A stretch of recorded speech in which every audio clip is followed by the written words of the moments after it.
Pabna colony পুকুরচালা। আমরা সবাই ক্লাবের পাশে।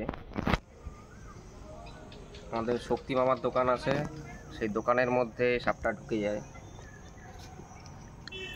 সবাই তো আতঙ্কিত হয়ে পড়ে। তার সম্পূর্ণ নির্বিষ একটা দাঁড়ার সাপের ছোট্ট বাচ্চা, ভয়ের কোনো কারণ নেই, সম্পূর্ণ নির্বিষ। দাঁড়ার সাপের থেকে আমাদের একটা প্রচলিত ভুল ধারণা আছে যে দাঁড়ার সাপের লেজে বিষ থাকে, বাড়ি মারলে পচে যায়। এগুলো সম্পূর্ণ কাল্পনিক ধারণা, ভুল ধারণা। এর কোনো অস্তিত্ব নেই।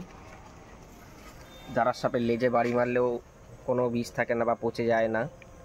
এ কামড়ালেও কোনো ক্ষতি নেই, সম্পূর্ণ নির্বিষ। এই ইংলিশে বলা হয় র্যাট স্নেক, নামেই আছে র্যাট স্নেক। মূলত এরা ইঁদুর খেতেই বাড়িতে ঢোকে।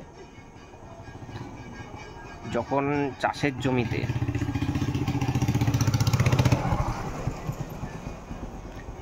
জমিতে প্রচুর পরিমাণে ইঁদুরের ফলে ফসলের প্রচুর ক্ষতি হয়, এই সাপগুলো ইঁদুর খেয়ে পরিবেশে নিয়ন্ত্রণ করে।